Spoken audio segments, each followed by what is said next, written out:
30 previews en 22 jours. Bam, bam, Oui, bam. monsieur. Bam. Merci le calendrier. Dans ta tête, le calendrier, là. C'est le grand retour. Alors, comment ça se passe? On n'a Comment pas ça 30 fait jours, plaisir. bah, on fait en 22. Exactement. Voilà. Bon alors, comment ça, mon cher Alex?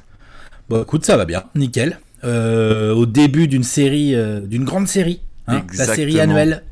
Tout à fait, vous le connaissez, et attention, cette phrase, elle est prête. C'est le retour de la série préférée de ton joueur préféré. Installez-vous Sur ta chaîne tranquille. préférée, bien sûr. Exactement, sur la chaîne préférée, avec toutes vos équipes préférées, vos joueurs préférés.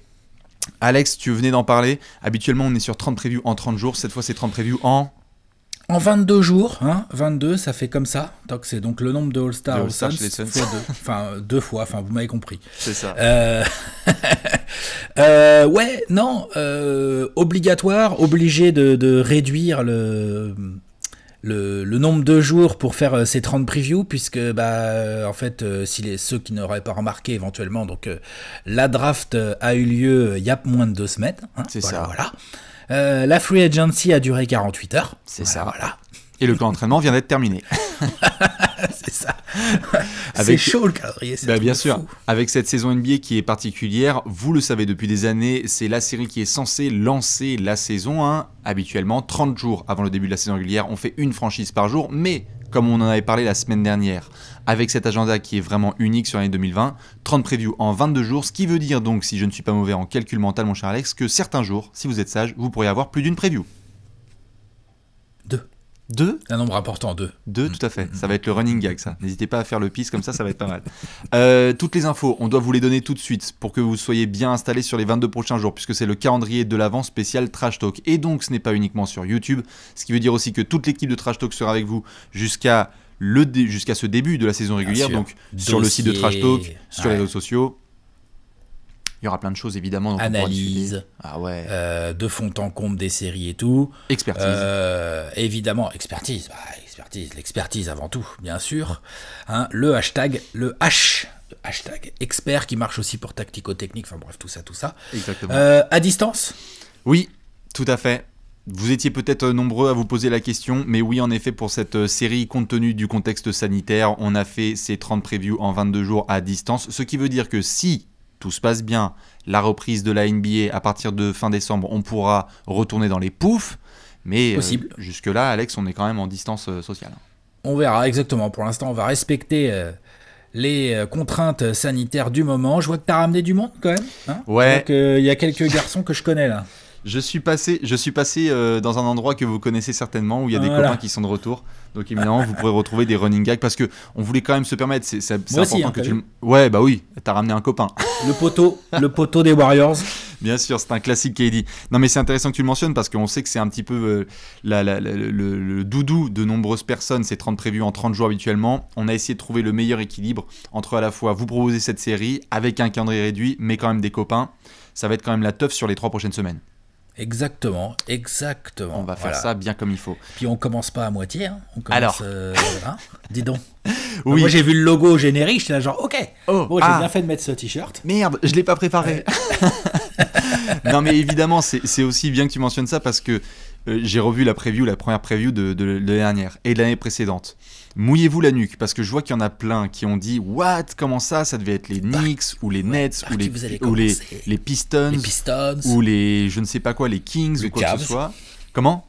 les Cavs. Les Cavs aussi étaient tout à fait des Le gros Thunder prétendants. était un bon candidat aussi. Ah ok, ici ouais, mais ils nous ont pas mal fait mentir l'année dernière. Ouais, enfin là cette année ça va être plus compliqué j'ai l'impression. Mais ils vont peut-être après, nous faire mentir, mais dans le mauvais sens. ouais. Mais c'est clair que là, on a décidé de commencer par Golden State, parce que Alex, on pimente un petit peu la chose cette année. On fait pas Voilà, forcément c'est un ça. ordre particulier. Non. Soyez prêts. Vous n'êtes pas prêts pour l'ordre. Voilà. C'est Vous pas êtes mal. prêts. Voilà, c'est tout. Voilà. Point barre. Soyez prêts, vous n'êtes pas prêts. Ouais. Par contre, il y a un classique que vous pouvez retrouver évidemment, ce sont les sections. Vous le savez, ce sont les rubriques extraordinaires des 30 previews, le coup d'œil dans le rétro, le marché de l'été, qui n'est pas un marché de l'été. Hein. Non, c'est un marché de l'automne. C'est ça, c'est un supermarket, hein, même. Un marché de l'oseille. C'est ça, un hypermarket, un marché de l'oseille. Évidemment, vous le savez, après toutes les sections, le 5 majeur, la question de la mort, le Gérard d'or, le pronostic, Le pronostico, évidemment, évidemment. les 24 secondes. Bref, on a essayé de faire le setup maximal avec Léonce, à qui on fait la bise, évidemment. Alex, est-ce que tu es chaud? Allez. Ah là là, ça fait trop plaisir. On commence par quoi alors? Eh ben, tu sais très bien par quoi on va commencer. On va commencer avec nos amis les Warriors, avec les pronostics tout de suite. Mais non, on va commencer par nos amis les Warriors. Et évidemment, c'est la première que je dégaine. C'est l'heure du coup d'œil dans le rétroviseur. Oh putain, la saison précédente des Warriors. Oh la tristesse. Alors, parce que le mot tristesse résume assez bien ce qui se passe dans la baie d'Auckland depuis 18 mois. Disons que c'est un mauvais running gag, tout à fait, du côté d'Auckland. Ah, c'est violent, tout à fait. Tu avais démarré ta saison avec quelques perspectives, tu te disais oui, quand même, malgré la finale perdue et le départ de Kevin Durant, tu avais... et la blessure de Klay Thompson. Tout à fait, tu avais Stephen Curry et Draymond de disponibles, tu avais des jeunes à développer. Le rêve aura duré 5 matchs. 5 matchs, le temps que Aaron Baines tombe sur la main de Steph. Espèce d'enfoiré. Grosso modo, hein. Il a pas fait exprès, on a déjà parlé de ça. Ouais, c'est ça, ouais. C'est ça, ouais. On me l'a fait pas, moi. Que donc Curry se retrouve blessé pour plusieurs mois. Ouais. Que donc à partir de là, la saison de Golden State soit ajetée à la poubelle directe. D'ailleurs, ils ont pas traîné, hein. Ils ont sorti le tank, mais alors sans faire semblant. Hein. Oh là là, on est d'accord ou pas? Très clairement. Non, le tank a été sorti. Steve Kerr, il a fait genre, allez. Ouais. Non, c'est clair que sur les 5 premiers matchs, d'ailleurs, si je dis pas de bêtises, il y a eu une grosse défaite à OKC. Je crois qu'on en avait parlé tous les deux sur les réseaux. Il y a une espèce de branlée de plus de 40 points où vraiment c'est compliqué pour Golden State. Au bout de 5 matchs, Curry donc est blessé. Et là, il y a quand même 2-3 jeunes avec qui ça peut se passer. C'est notamment Eric Paschall. Il y a D'Angelo Russell qui est là au début. Exactement. On essaye des choses, on essaye de bricoler quand même, on essaye de faire jouer des gars. Il y a aussi, on a vu un peu comment il s'appelle leur rookie, Jordan Poole ou ce genre de gens un peu. Ouais. Bon. Steve Kerr se dit allez, je vais tester des gars en gros. Ouais, c'est ça. Ça a été un ajustement perpétuel, donc forcément plein de garçons qui passent par là. Dragan Bender, Marquise Chris, dont on peut parler aussi, qui a essayé de faire quelques minutes assez intéressantes. Mais c'est vrai que, allez, dans les petits rayons de soleil, on peut dire 2-3 choses quand même, parce qu'il y a le bilan qu'on connaît, hein, 15 victoires pour 50 défaites, ça c'est une horreur. Mais alors par contre, quand même d'avoir eu un petit transfert, on peut en parler, d'Angelo Russell versus Andrew Wiggins. Ah, clairement. Non, mais Bob Myers, il a continué à travailler, lui. Hein. C'est clair. Et puis, il est tombé sur son homologue Gerson Rosas. C'est ça. Et puis, ils se sont mis d'accord sur un assez gros trade. Hein. Faut quand même pas... attention, déjà 2 très gros salaires. 2 joueurs jeunes, draftés très haut. Donc, D'Angelo Russell d'un côté, hein, que les Warriors ont envoyé chez les Wolves. Et ils ont récupéré Andrew Wiggins. C'est ça. Ça permis aux Wolves de réunir D'Angelo et Karl Anthony Towns, on en parlera dans une preview à venir. Dans 2 semaines. Et ça a permis aux Warriors de ramener un gars dans l'effectif où pendant toute la saison on s'est dit ils vont le trader à un moment donné ou pas ou quoi. Finalement ils l'ont pas tradé. Non. Ils l'ont utilisé un peu. Ouais, on se dit que la complémentarité de Wiggins avec Curry, avec Klay Thompson est pas si mal finalement en termes de poste, en termes de qualité, de défauts et tout. Ouais. Donc c'était plutôt win-win comme trade. Moi, c'est un trade que j'ai plutôt bien aimé en fait. C'est ça. Après, il y a évidemment toujours ces interrogations qu'on pourra se poser sur Andrew Wiggins. Et tu sais, si on en reparlera dans cette preview, parce que c'est un joueur qui fait poser beaucoup de questions. Mais au global, dans le coup d'œil dans ce coup d'œil dans le rétro, on a vraiment les débuts de Golden State dans leur nouvelle salle. On est passé vraiment de l'Oracle Arena avec toute l'histoire qu'il y a eu dedans au Chase Center où on avait l'impression, on n'a pas arrêté de répéter, Alex, quand même, qu'on avait l'impression qu'il y avait un cimetière indien en dessous, quoi, parce qu'on a eu un nombre de mauvaises nouvelles et de blessés. On s'est dit mais qu'est-ce que c'est que cette nouvelle salle? Bah là, attention, hein, ils n'ont pas eu de peau. Faut reconnaître que leur saison régulière c'était un cauchemar. C'est clair. C'était un cauchemar. Et puis ça s'est pas amélioré en 2020. Hein. Non. Parce qu'au moment où Steph Curry commence à revenir, bim, saison interrompue. Ouais. Allez, dégage. Ouais. Du coup, pas de bulle. On parle d'une équipe qui va reprendre sa saison, donc là, fin décembre, mais qui n'a pas joué depuis mi-mars. C'est ça. Hein, on est d'accord, les Warriors. Entre-temps, je sais pas si tu voulais parler de ça, mais ils ont quand même chopé le pick 2 à la draft. Bah, c'est quand même le coup d'œil dans le rétro, oui, évidemment, comme vous le savez, après dans le marché de l'automne, on aura l'occasion de parler de tous les recrutements, mais il est clair juste qu'on ne peut le pas... pick 2, tu vois. Bien sûr. Ils ont eu le pick 2 à la loterie. Mais c'est ça, on ne peut pas parler du coup d'œil dans le rétro des Warriors sans dire que c'est quand même l'équipe avec le pire bilan et avec le pick 2 de la draft que tu récupères, parce que la stratégie a été claire. J'ai l'impression, Alex, que Golden State, comme tu le dis, à partir du moment où ils ont sorti le tank, ils se sont dit, bon, ok, soit c'est très très haut, et donc on est prétendant au titre avec notre Curry, avec Draymond, avec Kerr, avec notre structure. Avec Clay et tout, ouais. Exactement. Soit on bottom direct, et à ce moment-là, ils le font vraiment pas à moitié. C'est-à-dire vraiment Golden State a tanké, mais salement. Ouais. Sorti un tank de ouf. On n'en a pas tant parlé que ça, c'est assez rigolo. Il y a des équipes, on se moque d'elles à longueur d'année parce qu'elles tankent. Les Warriors, eux, c'est même plus un tank, c'est une armée de tanks qui nous ont sortis. Clairement. Il y a des joueurs, on comprenait rien aux rotations de Steve Kerr. On a bien vu qu'il en avait absolument rien à battre. Ouais. Franchement, c'est clair. Les joueurs aussi, Curry le fait, joueur si je reviens et tout. Draymond, roue libre total. Et là, ah bah, Draymond. Il n'a pas joué, enfin, il s'en foutait, quoi. Ouais, clairement. Draymond, ça a été vraiment dur. Je pense, tu t'en souviens, comme pas mal de gens, des punchlines de Charles Barkley qui disait qu'il était en triple single. Ça fait partie des punchlines. Très bonne punchline, d'ailleurs. Le triple single, c'est quand même une des punchlines de la saison NBA l'année dernière. Et c'est quand même assez représentatif de cette saison de Draymond Green en sortie de prolongation, qui va nous faire une saison vraiment compliquée. Alors qu'il y a eu cette interrogation autour de lui de quel type de joueur c'est, est-ce qu'il est capable de rester dominant même sans avoir le système hyper efficace de Steve Kerr et ou des All-Stars autour de lui. Il y a eu du feu sous les fesses de Draymond, Ouais, bien sûr, après à sa décharge pour le coup, c'est un joueur dont le jeu nécessite d'avoir des partenaires de haut niveau autour pour s'exprimer. C'est ça. Je vois pas trop comment c'est possible autrement. C'est aussi le défaut de Draymond Green. C'est aussi pour ça que on a beau dire c'est le poumon, le cœur, les couilles, tout ce que tu veux de Golden State. N'empêche, c'est pas lui le franchise player. Ça, c'est sûr. Et ça le sera jamais. On l'a vu là, on l'a vu sur cette saison 2019-2020.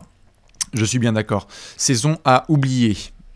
Très clairement pour les fans de Golden State, avec beaucoup de larmes évidemment qui sont coulées entre le Bay Bridge, j'ai envie de dire, de San Francisco et Oakland, puisque désormais l'Oracle, c'est dans le rétro. Il va falloir recréer des vrais souvenirs dans cette nouvelle salle, quoi. Staples Center. Et voilà, et puis tout ça nous amène gentiment à un marché, je cherche mes mots, à un marché de l'automne. Bien sûr. Qui, il faut le dire, s'est fait dans des conditions encore catastrophique. Je veux dire, les mecs, le soir de la draft. Le soir de la draft. Le soir de la draft, On va pouvoir en parler justement parce que la transition, elle est magnifique. Alex, je vois que tu as bossé tes transitions cette année. Tu me tends des perches, c'est même plus des perches, c'est des piliers. Les gens, ils savent. Ouais. Tu t'es mis sur ton meilleur jaune, il y a un KD derrière. On va regarder tout de suite le marché de l'automne, t'es chaud ? Allez. C'est parti pour le marché de l'automne. Le gros tableau. Le gros tableau, le voici. Regardez cette transition, c'est magnifique, c'est géré par les 11. Alors, vous connaissez comme d'habitude, ils arrivent, ils prolongent, ils s'en vont. Juste Alex, je me suis permis, j'ai mis Klay Thompson 3 petits points, ils s'en vont. Ouais. Bah ouais.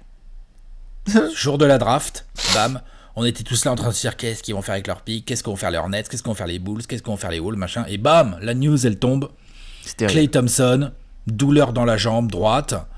On sait pas trop mais ça pue, on voit tout de suite, je crois c'est je sais plus quel gars dit it's not good, je sais plus lequel gars dit ça, Mark J. c'est Spears. pas bon. Mark J. Spears. Et plus tard dans la soirée la nouvelle tombera de manière officielle, tendon d'Achille. Après il y aura eu des réexamens qui vont confirmer ça 24-48 heures derrière. Pas de saison 2020-21 pour Klay Thompson, donc oui tu peux le mettre dans ils s'en vont parce c'est pour que, ça c'est une énorme perte. C'est une perte énorme au niveau du jeu, au niveau émotionnel, alors qu'il y avait toutes ces attentes qui étaient prévues autour du retour des Splash Brothers. Je remonte juste le tableau, puisque j'ai donc mis Klay Thompson dans les départs.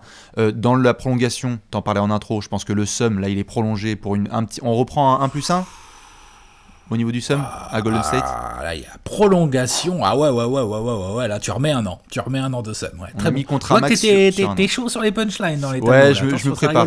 Je me prépare. Ouais. Par contre, sur les arrivées, vous pouvez le voir. Donc, il y a James Wiseman, dont on va pouvoir parler en long et en large. Numéro 2 de la draft, ouais. Pick numéro 2 de la draft. On a Kelly Oubre, dont on pourra reparler aussi avec un transfert avec nos amis du Thunder, puisque Kelly Oubre avait été transféré des Suns à OKC. Ken Bazemore, qui a été récupéré sur un contrat très très sympathique. Brad Wanamaker, Nico Mannion. Il y a juste un garçon qu'on n'a pas mis parce qu'on a hâte de voir ce qui va se passer sur le camp d'entraînement. C'est Axel Toupane. Exactement. Qui va faire le camp d'entraînement des Warriors. Il va faire le camp d'entraînement des Warriors. On pense bien fort à lui. Ouais. Moi, je dis, et on va en parler certainement dans cette vidéo, mais moi, je dis qu'un profil à la Axel Toupane, tu peux avoir un coup à jouer dans la rotation des Warriors, étant donné la blessure de Klay Thompson. Tu vois, il y a un moment donné où il va leur falloir des joueurs pour mettre à la place. On va en parler. Donc, ouais, ça fait plaisir de voir un autre Frenchie là qui pourrait... avoir sa chance. Il l'a déjà eu en NBA, Axel Toupane. Ça s'est pas passé comme il aurait voulu.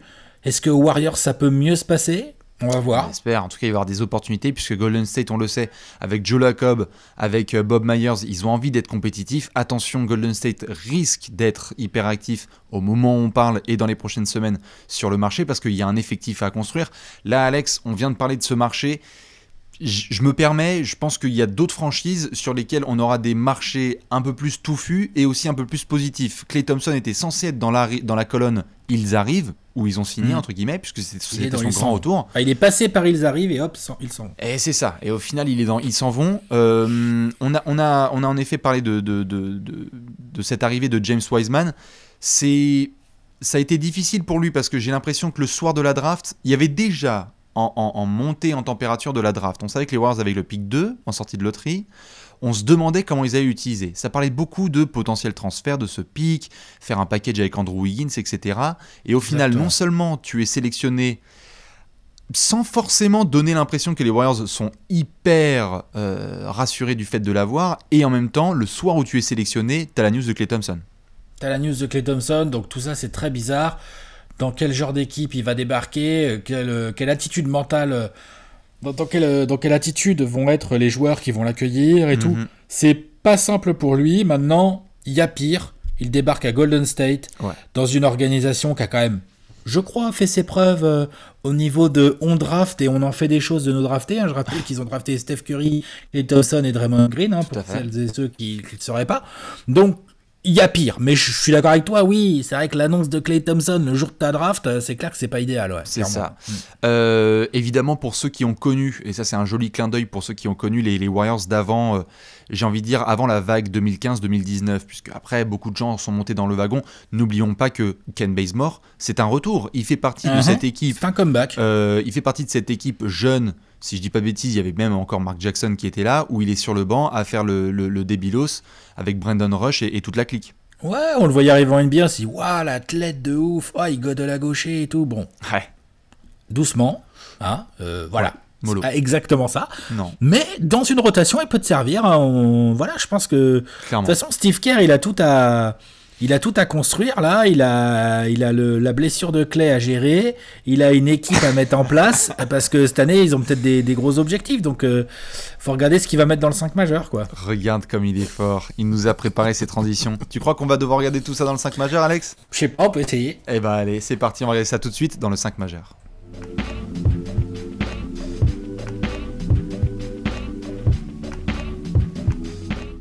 On perd pas les bons réflexes, Alex, on tend le point. Un meneur, un arrière, un ailier fort et un pivot. C'est le 5 majeur. Vous le connaissez dans cette section, c'est simple. On sort le hashtag expert, on se met dans les bobottes de Steve Kerr et de tous les entraîneurs pour chaque franchise et on se demande quel va être le 5 majeur en place. La question, je la pose tout de suite puisqu'on avait pris le réflexe dans les prévus l'année dernière. Y a-t-il des verrous? On en a un. J'en ai 5. Tu en as 5? 4. Je t'écoute. Au moins 4. Stephen Curry? Je pense qu'on peut mettre Stephen Curry titulaire en NBA. Je crois, non? Je pense que Draymond Green va être titulaire ou c'est moi? Je pense que Draymond Green ne sera pas en sortie de banc cette année. Voilà. Je pense que Wiggins et Oubre vont être titulaires. Je pense que Wiggins et Oubre vont être titulaires. Je pense. Après, qui pourrait leur piquer leur place? On va en discuter. J'aime bien Ken Bazemore, j'aime bien Jordan Poole, tout ça, mais piquer la place de Wiggins ou Oubre en termes de titulaire, je serais assez surpris. C'est des mecs qui me paraissent quand même un peu justons pour être titulaires en NBA, vraiment, quoi. Ouais. Donc après se pose la question du poste 5 pour traîner avec Draymond dans la raquette. C'est pour ça que je les ai quasiment 5 locks. Est-ce que les Warriors, là, tel quel, c'est pas le genre à... Vas-y, James Wiseman, t'es titulaire. Ah bah ouais, c'est parti, possible, mon hein. pote. Ouais. Faut voir comment Kevin Looney le prend. Bah, comment Kevin Looney tout à fait le prend. Après, moi perso, je t'avoue que l'interrogation personnelle, elle se situe pas vraiment là. Tu vois, à la différence, je pense peut-être de toi. T'hésites entre Curry et Wanamaker ? C'est ça, exactement. Non, je pense que Wiseman drafté en 2, c'est trop une. Je pense que ce serait vraiment une erreur, même limite de coaching, de ne pas le jeter entre guillemets dans le grand bain. Au moins en tant que titulaire, t'es numéro 2 de draft, tous les autres gars vont être titulaires et j'adore Kevin Looney, mais il n'y a pas un lock devant lui, tu vois. J'ai l'impression qu'ils ont besoin de ses qualités athlétiques, de cette capacité à impacter. Moi, tu le fais pas là, tu le fais quand en fait ? Ouais, c'est ça.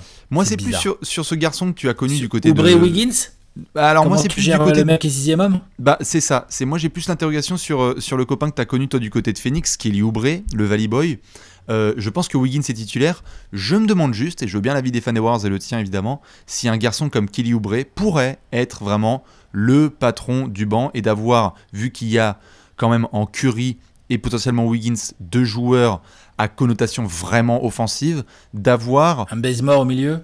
Par exemple, un espèce de couteau suisse qui pourrait permettre cet équilibre-là, je sais pas. J'ai l'impression que Kelly Oubre va être titulaire et qu'on aurait donc un 5 Curry, Draymond, Wiseman, Oubre, Wiggins.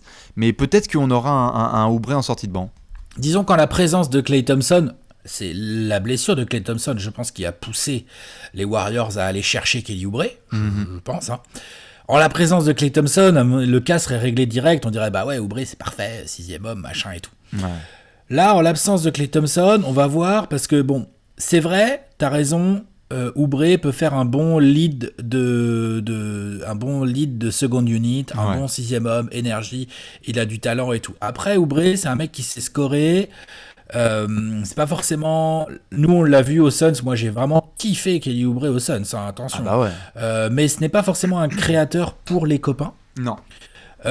Et donc c'est pour ça que je me demande si Steve Kerr va pas le mettre titulaire avec Wiggins et après bricoler dans ses rotations pour faire en sorte d'avoir toujours un Curry, un Draymond et un Wiggins ou un Oubre, tu vois, sur le terrain, faire des rotations un peu à cheval. Et donc tu peux te retrouver avec un Oubre qui start, mais en fait c'est Wiggins qui sort très vite dans le premier quart et qui est le mec le plus fort en début de deuxième quart parce que Curry se repose. Bien sûr. C'est un peu Wiggins balle en main. Ou alors tu peux faire ça avec Oubre. Je suis curieux de voir les choix que va faire Steve Kerr là-dessus. Parce que j'aime bien ton idée, hein. Moi je trouve ça bien. Hein. Tu mets Bazemore avec Stephen Curry et Andrew Wiggins sur les exters. Moi je trouve ça intéressant. Ouais. Ça te permet d'avoir Kelly Oubre balle en main en sortie de banc. La raquette, t'as Draymond, son backup naturel, c'est Pascal. On est d'accord ? C'est ça. Hein ? Ouais. Wiseman, Looney, tu vois ce que tu fais. Jordan Poole, il nous a tellement pas épaté la saison dernière. On verra comment il peut s'intégrer dans cette rotation. Ouais. Ça a chopé Wanamaker, là j'en rigolais tout à l'heure. Bon, lui c'est le backup naturel de Steph Curry, hein, je pense. Oui, il va être là pour il va être là pour prendre quelques minutes et comme je le disais, Golden State n'a pas fini sur son recrutement. Je pense qu'ils auront encore des garçons à aller chercher, donc ça va être hyper intéressant. Sur certains postes, évidemment, t'as pas la même profondeur qu'avant parce que souvent là, sur les ailes, c'est pas ouf. Hein. Bah c'est ça aussi notamment ce qu'on a un petit peu oublié avec cette saison. J'ai l'impression qu'avec la finale NBA perdue, puis l'été qui s'est produit et la blessure de Curry, Kevin Durant avant. on a oublié qu'en fait KD est parti un petit peu entre guillemets. Lui il est plus là. Et puis on a aussi 2 garçons qui sont disparus aussi et qui étaient fondamentaux dans la réussite des Warriors. C'était Sean Livingston et André Iguodala qui étaient 2 soldats hyper importants. On a vu Livingston out, on a vu Iguodala qui est passé donc même pas par Memphis mais qui est surtout allé à Miami et je pense que le Heat était bien content de l'avoir. Si à Memphis apparemment il avait un très bon hôtel. Oui, c'est ça, ouais. Je crois qu'il a... Mais par contre, il payait pas, je crois. Il sortait pas. Ouais. Il sortait pas non plus. Et puis, il sortait pas non plus. Mais c'est vrai que la profondeur de Golden State, qui était avant une de ses forces principales, hein, tu pouvais plug and play n'importe qui. On parlait de 5 de la mort avec Iguodala qui était en 4, Draymond en 5, etc. On a moins ce sentiment de luxe quand on est fan de Golden State et même assistant à Golden State en ce moment. Maintenant, ce sera aussi hyper intéressant à voir puisqu'on loue depuis très longtemps les qualités d'entraîneur et de géreur d'hommes de Steve Kerr. Mais, si je dis pas de bêtises aussi Alex, il y a eu des gens, au fur et à mesure, au fil des années, en voyant la domination de Golden State, qui se sont dit eh ben moi aussi, si j'avais Stephen Curry et Klay Thompson et Draymond Green et patati et patata, eh ben je pourrais être à 70 victoires. Est-ce qu'un garçon comme Steve Kerr, expérimenté, hyper intelligent, capable de s'ajuster, va nous montrer que justement avec des nouvelles pièces et cette balle qui vient de prendre en plein torse avec la blessure de Klay Thompson, il va pouvoir s'ajuster. Gros challenge pour Steve Kerr, hein, c'est clair. Moi je suis vraiment un peu triste là pour les Warriors parce que ce que j'aurais aimé voir, c'est le retour de Steph, Klay et Draymond revanchard avec un Wiggins autour et comment ça se bricole, on voit ce que ça donne. Bien sûr. On ne verra pas ça cette saison. Non. Bon, c'est comme ça, c'est la vie. Du coup, ils sont allés travailler avec le Thunder et nous ont gratté Kelly Oubre, donc qui arrivait de Phoenix, qui lui non plus, hein, pour rester longtemps à Oklahoma City, comme beaucoup de gens pendant ce marché là. J'ai cru comprendre. Ouais. Enfin, cet automne, pardon. Donc j'aurais bien voulu. Maintenant, c'est pas le cas. Donc Steve Kerr obligé de s'adapter. On peut me raconter tout ce qu'on veut en termes de fiabilité des deux côtés du terrain, de qualité de shoot, de mental, de ce que tu représentes dans l'équipe. Tu mets un Oubre plus un Wiggins. Je sais même pas si on est au genou de Klay Thompson, sans mauvais jeu de mots. Ah ouais, merci. Parce que attention au jeu de mots. Oui, non, c'est sûr. Klay Thompson. C'est une perte immense. Mais bien sûr, et qui est quasiment inestimable parce que vous pouvez le ranger dans n'importe quelle discussion. Vous dire oui, dans la hiérarchie des arrières, aujourd'hui, Klay Thompson, patati patata. Mais ça dépasse tellement le cadre des statistiques. C'est tellement lui aussi. Hein, on parlait, tu disais tout à l'heure, du côté poumon, couilles, etc. de Draymond Green à Golden State. Klay Thompson est un Warrior parmi les Warriors. Je veux dire, c'est un Warrior avec un W majuscule. Le pyromane. C'est un pyromane qui met 60 points en moins de 30 minutes. C'est un mec qui n'a pas besoin d'avoir le ballon pour quand même mettre sa trentaine de points ou au minimum 20 points, qui va prendre le meilleur attaquant adverse. Donc la perte, elle est énorme. Enfin, bref. La perte, elle est énorme. C'est, c'est chaque matin qu'il se réveille lorsqu'il peut jouer, c'est un des 3 meilleurs, si ce n'est le meilleur bras droit de n'importe quel superstar sur la planète. Exactement. Et donc, ne nous mentons pas là-dessus. Ouais. Ils ont gardé Wiggins, ils ont gratté Kelly Oubre. Je trouve ça très malin. Oui. Je trouve que ce sont des joueurs qui vont tout à fait pouvoir jouer autour de Steph Curry et de Draymond. Bien sûr. J'aime bien leur profil pour ça.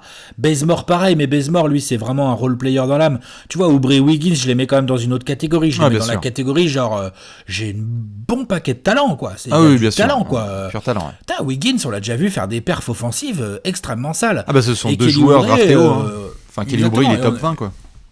Et Kelly Oubre, on a vu là à Phoenix qu'il était capable de faire du mal à des équipes, d'être le déclencheur, d'être l'energizer, d'aller dunker sur des gros, enfin tu vois, de faire des trucs, je trouve très complémentaires finalement de Wiggins. C'est ça que je trouve intéressant. Ouais. C'est que Wiggins, là où il va être timide, tu vois, Kelly Oubre, la timidité, ça c'est pas sa cam par contre. Tu vois. Non, ça il c'est s'en fout lui. Ouais. Là où par contre Wiggins va être, je pense, un scoreur naturel plus fort quand même que Kelly Oubre, faut pas exagérer. Ouais.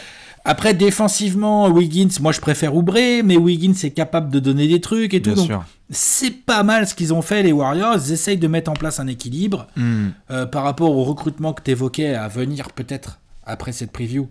Moi, je pense que c'est clairement sur les ailes. Oui, bah ils vont essayer de renforcer ça. Quoi. Bien sûr. Il faudrait au moins un de plus là. Bien sûr. Au cas où déjà, hein, parce que tu sais pas s'il peut y avoir un de ces gars-là aussi qui se blesse, donc tu marches un peu sur des œufs. Parce que là, le truc, c'est que même si t'as Oubre sur le banc, ça veut dire que t'as Bazemore titulaire. C'est-à-dire qu'en gros, c'est quoi ta rotation dans l'aile? C'est Oubre.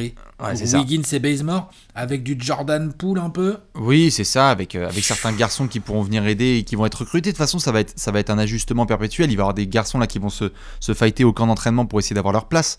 Mais bon, si t'es Golden State et que tu commences à compléter ton effectif avec des joueurs du camp, ça veut un peu tout dire. Ça va un peu tout dire. Parce que là, il n'y a pas un marché. Enfin, le marché est allé tellement vite. Les mecs ont trouvé les spots tellement vite. Le coût du salary cap qui n'augmente pas aussi, c'est un vrai handicap pour Golden State qui a quand même des très gros salaires à assumer. Donc non, pas simple pour Steve Kerr. Ça c'est sûr et certain. Donc Steve, l'ami, il va devoir nous évidemment nous surprendre, ou du moins nous rassurer comme il l'a fait par le passé. On sait aussi que ce qu'on a pu voir en février dernier avec le transfert d'Andrew Wiggins, et on a hâte de voir ça justement dans le 5 majeur, c'est l'impact d'un joueur comme Draymond sur Andrew Wiggins. On vient d'en parler avec James Wiseman, mais est-ce que Draymond Green, au quotidien avec un joueur comme Wiggins, on va pouvoir débloquer le côté qui était projeté quand il est arrivé à Minnesota au début, qui était celui d'un phénomène des deux côtés du terrain? Ce sera à surveiller de très près. Ça, c'est sûr. Tout à fait. Draymond, il en a deux là. Il a Wiseman et Wiggins. Il a du boulot et Draymond est payé pour faire ce genre de boulot. Donc, et il n'est pas payé à moitié. Donc, mais si les deux peuvent prendre un peu de Draymond, c'est qu'attention. Light years ahead, comme on dit dans la baie. Du coup, voilà pour cette section 5 majeure. Évidemment, je crois qu'on va devoir se poser des grosses questions, Alex. Ouais, The Question of the Death. Vous connaissez cette section, c'est l'heure de la question de la mort.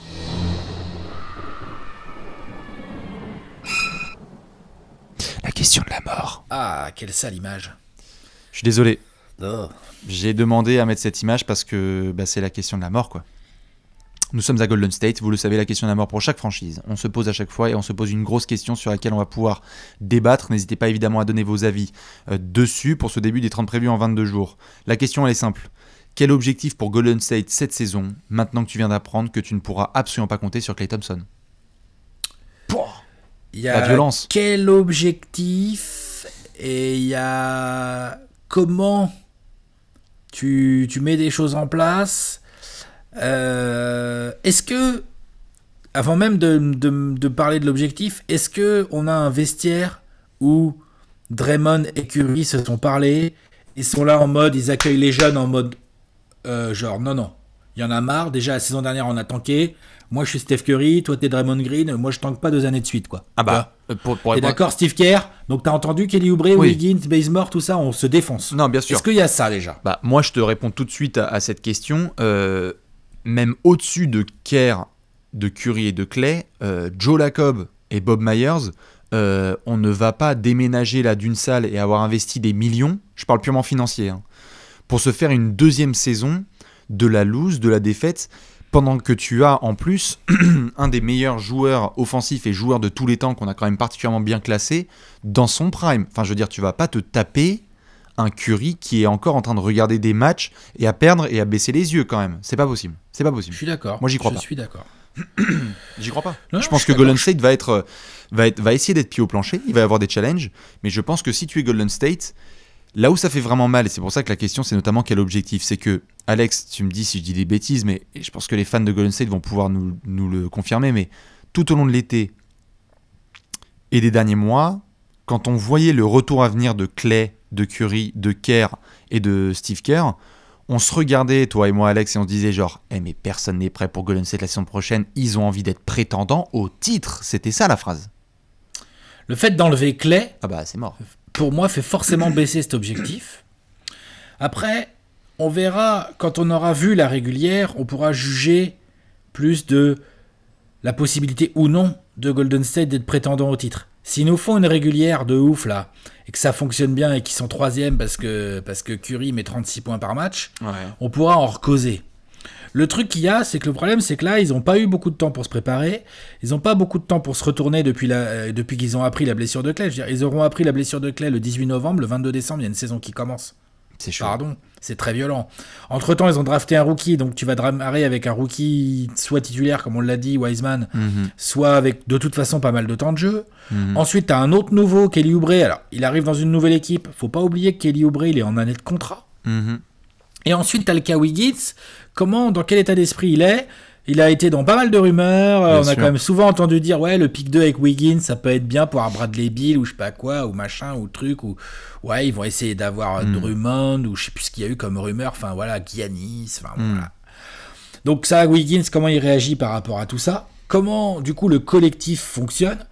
Et puis, si pendant la rubrique précédente, on a parlé quand même pas mal de potentiels éventuels recrutements à venir encore pour peaufiner le roster.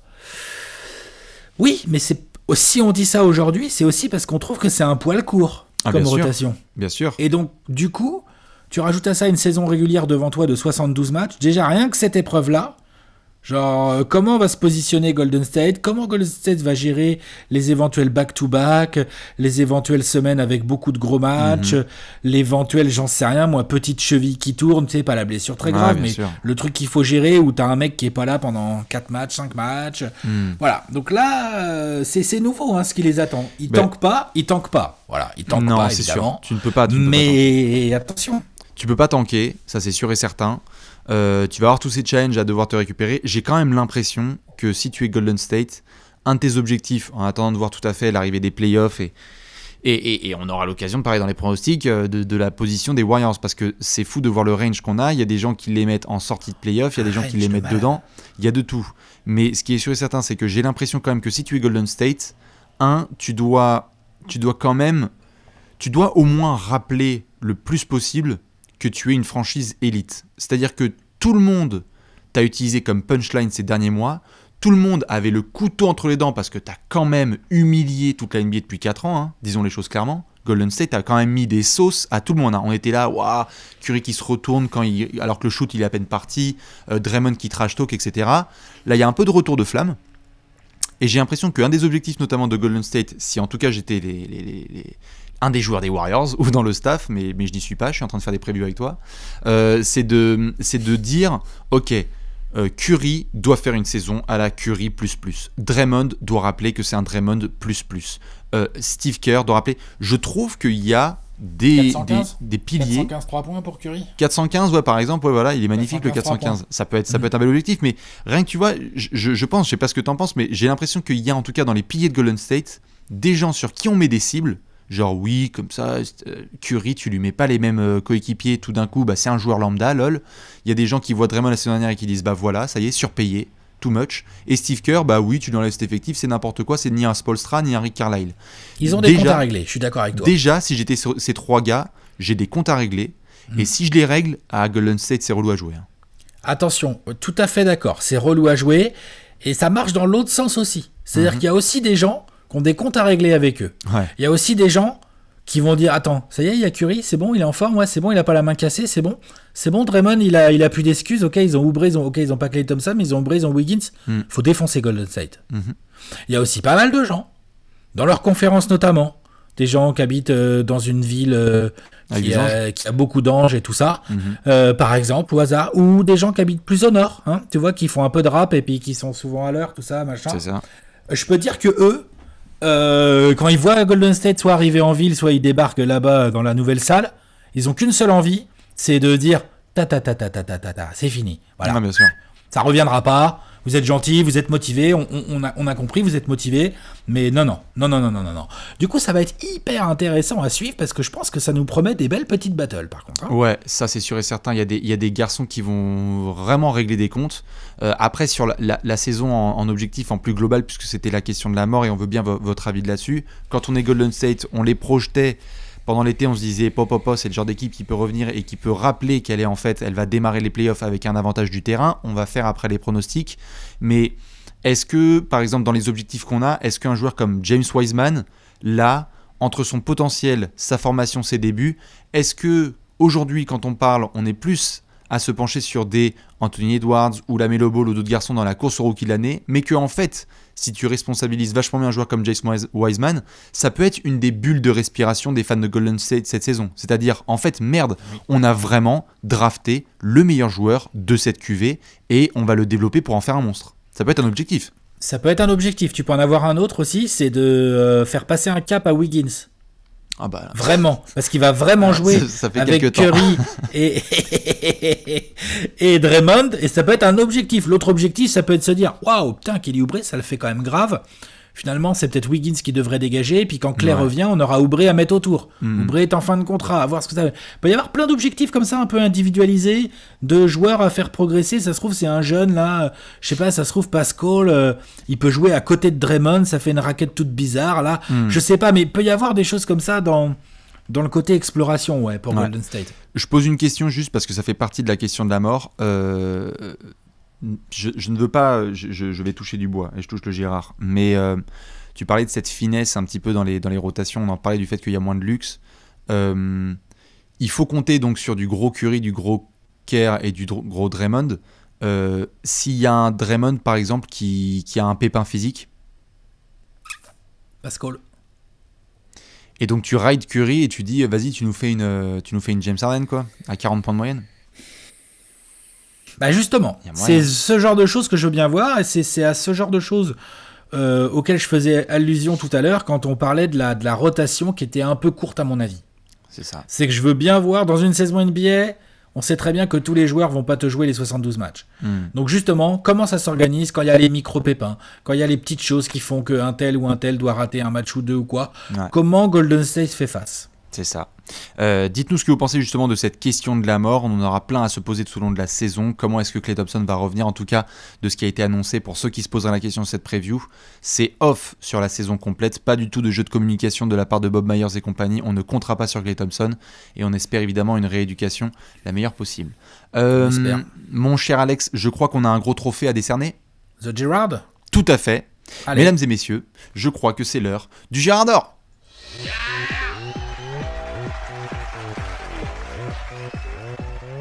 Le Gerrard d'or, le Gerrard d'or.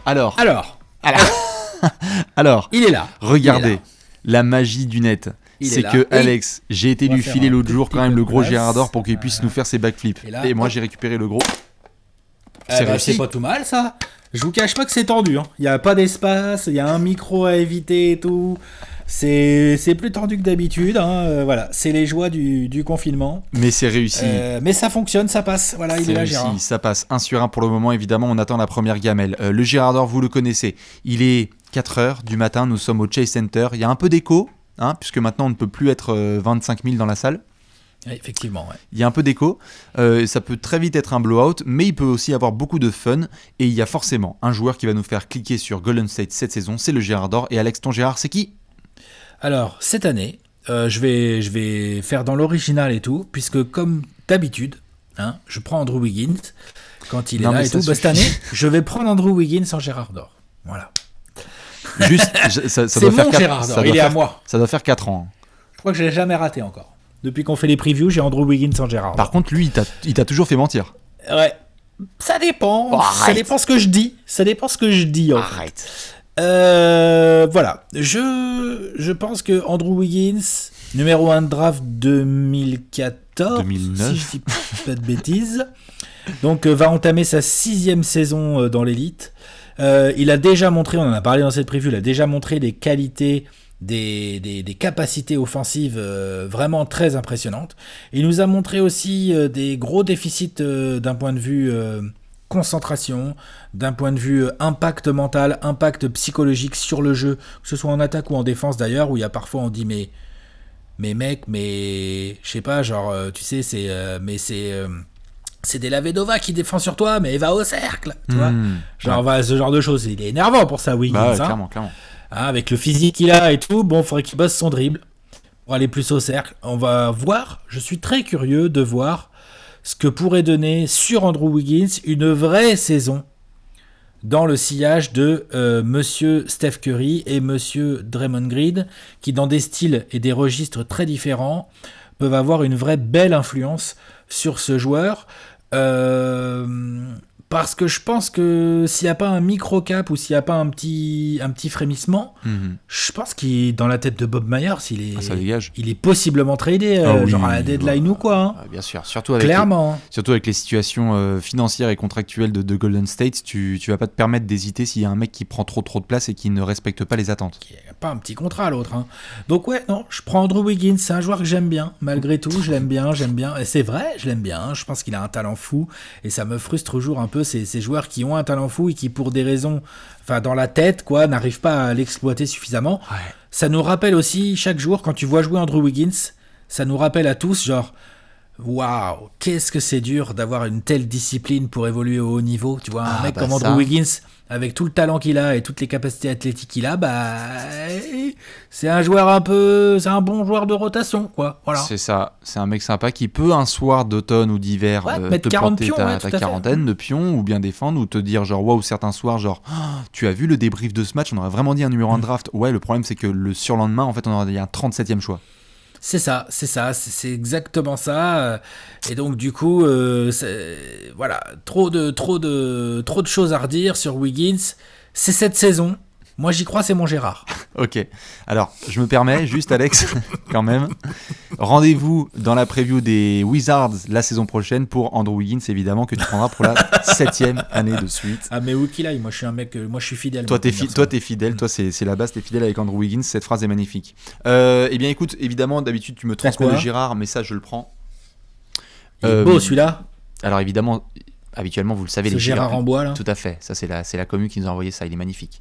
Habituellement, comme vous le savez, on prend un joueur qui a un petit peu une mentalité Gérard. Donc dans ce cas-là, c'est Kelly Oubre.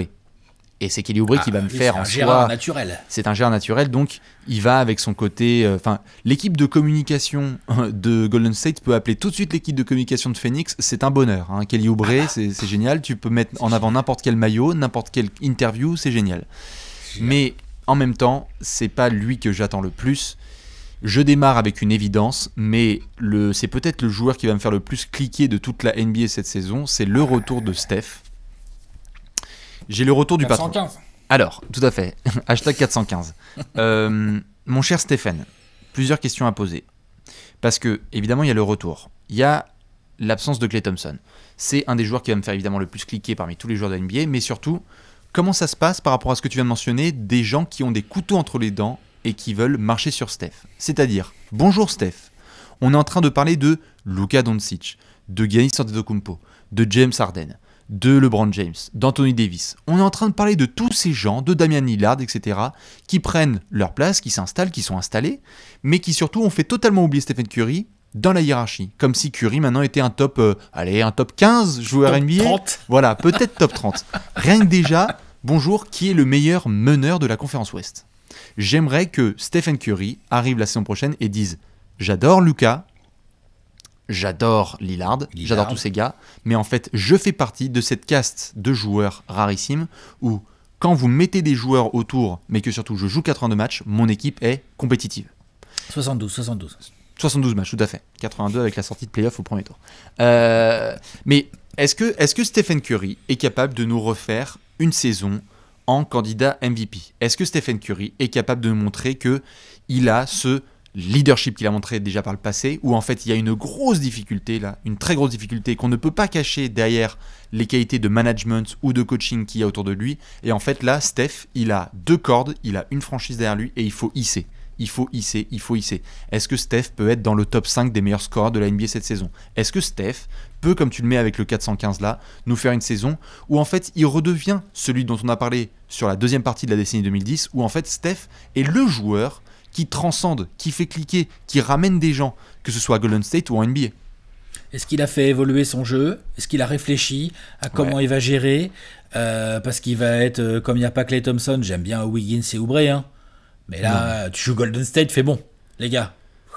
On n'hésite pas à doubler, hein. Si c'est Wiggins qui doit shooter, bah c'est Wiggins qui shoot, il n'y a pas de problème, tu vois. C'est ça. Mais toute la gravité de Steph Curry, comment elle va être utilisée par Golden State aussi dans le coaching. Bien sûr. Non, bien sûr, ça va être hyper intéressant. Ça va être hyper intéressant la saison de Curry, franchement. Comment ne pas être excité par la saison de Curry avec des équipes qui vont toutes, comme tu viens de le dire, scouter en disant les gars, on va le trapper dès le milieu de terrain parce qu'après on préfère largement laisser Andrew Wiggins sous sanctionner que le meilleur shooter de tous les temps.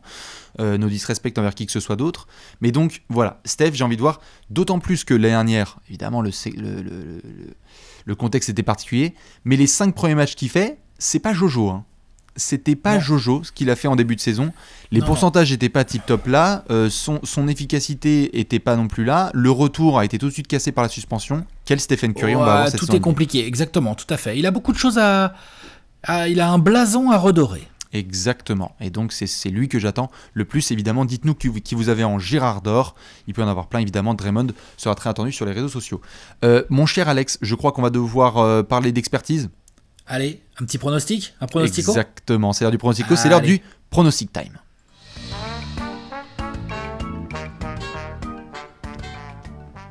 Pronostic time. Pronostico. Exactement, vous le connaissez. Le meilleur morceau. Exactement, vous connaissez ce classique. Habituellement, on fait donc 24 secondes pour Alex, 24 secondes pour Bibi avec tout ce qu'on a à présenter. Mais, petite nouveauté évidemment. Et oui, nouveauté quand même, puisque vous le savez, on est transparent avec vous. On avait écrit notamment récemment sur le site de Trash Talk, on avait parlé sur les réseaux sociaux. Nous allons évidemment être avec nos amis de Parions Sport cette année pour notamment présenter les 30 previews en 22 jours. Il y a des petites cotes qu'on a pu trouver. Exactement, l'idée c'est de présenter, de discuter quelques cotes qui nous paraissent pertinentes et que Parions Sport propose à un bon petit niveau, quoi, un niveau qui nous paraît intéressant, tu vois, genre une cote. Et puis ça va lancer des discussions. Moi j'aime bien. Donc je sais pas, qu'est-ce qu'on a là pour les Warriors? On a quelque chose de sympa ou pas? Eh ben justement, on va vous montrer ça tout de suite. Regardez-moi cette merveille. Si les Warriors vont selon vous en demi-finale de la conférence Ouest, ce serait à 2,50, tranquillou. Alex, j'ai même envie de poser une question. Avec ça, évidemment, il y a le prono à 2,50, mais les playoffs sont-ils vraiment garantis pour Golden State? Franchement. Attends, déjà allons-y sur la cote. Ouais. T'as 2,50 pour une demi de conf, donc faut passer un tour. C'est ça que veut dire cette cote. Hein, c'est tendu. Si je la comprends bien. Faut que tu passes ton premier round. Faut aller en demi de conf. Ouais, bah c'est ça qu'elle veut dire. Donc faut passer ton premier tour. Passer ton premier tour. Bon là on est que sur la première preview, hein, mais on va détailler l'Ouest. Tu vois le mot jungle? Ah bah ouais. Avec des lianes et des trucs et des animaux dangereux un peu partout. Tu vois le mot guerre? Voilà, l'Ouest, ouais c'est ça, voilà c'est ça. L'Ouest c'est l'enfer. Ah non mais donc, c'est les tranchées. Cette cote à 2,50 est vachement intéressante. La miser aujourd'hui, honnêtement, c'est très compliqué, t'as pas vu un seul match et tout machin, ça peut être intéressant. À voir, moi ce qui va aussi beaucoup m'intéresser, c'est de voir comment elle va évoluer potentiellement au cours de la saison. Ah bah oui. Évidemment, pour voir ce que ça peut donner. Mais parce que la miser aujourd'hui, si les Warriors démarrent comme des balles, et puis qu'en fait, la même cote en février, elle est plus qu'à 1,60, c'est un bon coup. Ah bah c'est sûr. Voilà. Non, c'est pour ça, c'est ce qui fait que tu mises plus tôt. Alex, si je dis pas de bêtises, l'année dernière, notamment, on faisait la cote du champion. Bon, là, la cote du champion pour les Warriors, allez-y si vous voulez, les yeux fermés, si vous êtes né du côté d'Oakland ou de San Francisco, mais je pense qu'elle doit être pas mal. Après, sur le over-under, je pense que tu en avais vu, notamment, on en discutait pas mal. Le bilan de Golden State, il est annoncé à combien à peu près? 40,5 si je dis pas de bêtises. C'est ça, on annonce 41 victoires pour le moment. Est-ce qu'on va être C'est l'over-under. Hein. L'over-under, pour c'est ceux et celles qui ne savent pas comment ça fonctionne, c'est une cote qui est mise à disposition où vous pouvez miser moins, enfin, vous pouvez miser en dessous ou au-dessus. C'est ça. Donc là, vu que plus ou moins 40,5. C'est bien 40,5, hein, je me suis pas trompé. Ouais, je crois. Je te laisse checker, mais on est en tout cas sur ce médian-là. Donc ça veut dire sur une saison à 72 matchs qu'on est à un peu plus de 50% de victoire. Moi, perso, je vais en parler dans le pronostic, mais je serais pas mal sur le under quand même. Under 41 victoires. Ouais, j'avoue que ça se discute. Perso, j'arrive. non, mais je t'en prie. Hop, ils sont où nos amis de Golden State? Pourquoi je les trouve pas tout de suite? 39,5, autant pour moi. Ils sont à 40, ouais, ils sont annoncés à 40. Donc moi je te cache pas Alex que on va en parler dans le pronostic time, mais perso je serais plus sur un under. En tout cas, je dois reconnaître que il est bien calibré. Tu vois, parfois il y a des over-under, on fait, mais non les gars, il y en aura peut-être d'ailleurs dans cette série, hein, attention, hein, autant prévenir. Mais là, celui-là, je le trouve plutôt bien calibré, voilà. Attention, je vais pas trop en dire. Ah bah exactement, puisque après tu vas pouvoir t'échauffer. Alex, est-ce que tu es chaud justement? Allez, vas-y. Parce que je crois qu'il va y avoir 24 secondes. Vous le connaissez là, ce classique. Il est très important. Avec le setup que nous a mis Léon en place, 24 secondes pour Alex, 24 secondes pour Bibi. On doit essayer de pronostiquer cette saison en un temps imparti avec un petit bilan, des explications d'experts avec un H majuscule. Alex, tu es prêt? Ouais, je suis prêt. Ok. 3, 2, 1. Eric Dampierre. 37 victoires pour les Warriors. Avec 37 victoires, donc attention, hein, c'est au-dessus des 50%. 37 victoires cette année, hein, ne vous trompez pas. Je les mets en 8e position de l'Ouest. Donc, joue le play-in, hein, parce qu'on n'a pas parlé de play-in, mais voilà, je vais pas en parler dans mon pronostic, parce que voilà, mes 24 secondes, elles sont en train d'y passer. En gros, Klay Thompson, absent. Trop gros coup dur. J'aime bien Kelly Oubre, j'aime bien Wiggins. Je pense qu'il y a une saison régulière à gérer et que dans la continuité, dans l'enchaînement des matchs, ça va être très compliqué pour les Warriors, avec la concurrence notamment qu'il y a à l'Ouest, de faire tellement mieux que ça. Mais je les mets dans le top 8 quand même. Ah bah écoute, magnifique. Ta première horloge, elle est donc de 57 secondes. C'est vrai que je me suis un peu lancé dans des explications annexes, on va dire. Oui, mais ça, on est habitué. Moi, je vais essayer de faire 24 justement parce que les gens le savent. J'ai été particulièrement clutch sur les previews des années précédentes. On va voir ça tout de suite. Allez, c'est parti. 3, 2, 1, top chrono. Je crois que j'ai dû mettre 39 victoires pour nos amis de Golden State. Ils sont aussi en 8e place. On parlera de play-in tournament. Est-ce qu'ils sont au-dessus ou en dessous d'une franchise qui est avec plein de cactus et un point god? Ça, on le verra. Je sais que Alex, il aura l'occasion d'en rediscuter par la suite. Confiance en Steph, confiance en Draymond, confiance en Kerr et en James Wiseman. Le 5 majeur est suffisamment puissant pour battre les plus petites équipes de l'Est et de l'Ouest. Allez, ça remporte un peu plus de 50% de ces matchs et ça va jouer le play-in tournament pour bien jouer, notamment les Clippers ou les Lakers ou une autre franchise tout en haut de l'Ouest au premier tour des playoffs. Ok. Voilà pour un petit T'as un peu pronostic. explosé l'horloge aussi. Ouais, je me suis permis. Il fallait... Gentiment, quoi. Ouais, mais tu sais comment on est. Après, dans quelques previews, on va être autour des 24. C'est tout le temps Non, comme mais ça. on va se régler, hein. C'est parce qu'on règle la mire. Il y a beaucoup de choses à régler encore. Exactement. Voilà. Bah, nos amis les Warriors. Saison hyper attendue, honnêtement, en termes de hype. Ouais, et justement, Alex, il y a plein de gens qui les mettent peut-être au-delà des 40 victoires. Dites-nous si vous les avez mis au-dessus des 40 victoires. On le rappelle, très important, tu l'as dit, je le répète, c'est pas 82 matchs, c'est 72 matchs. Donc le médian, vraiment, c'est 36. Vraiment, si vous divisez en deux, c'est 36 victoires. Donc, est-ce que vous êtes au-dessus des 40 victoires? C'est à vous de nous le dire. On va montrer le gros tableau? Allez, vas-y, envoie. C'est parti, regardez. Oh, cette animation, elle est magnifique. Made by Léonce. Donc, Alex, tu nous as mis les Warriors 8e avec 37 victoires. J'ai mis les Warriors 8e avec 39 victoires. Ce tableau, il va être magnifique, il va se remplir. Je pense que ça fait bugger pas mal de gens parce que habituellement, ils voient les équipes tout en bas. Et en plus, on démarre avec une équipe de l'Ouest. Bah là, on fait comme la NBA. On détruit tous les repères. Exactement, Allez, c'est la base. Soyez prêts, évidemment, pour tout ce qui va se passer. Du coup, vous connaissez le classique. Nous, on va se retrouver bientôt, pas d'indice, pour une prochaine preview, parce que si ça se trouve, ce sera soit dans la journée, soit le lendemain, vous ne le savez pas. Ce qui est sûr et certain, c'est que comme d'hab, on finit avec un magnifique indice. Alex, c'est quoi ton indice? Wardell Stephen Curry 2. Wardell Stephen Curry 2. Eh ben magnifique, des bisous à tous et à bientôt pour la prochaine preview des 30 previews en 22 jours. Des bisous. Ciao. Bisous. Ciao.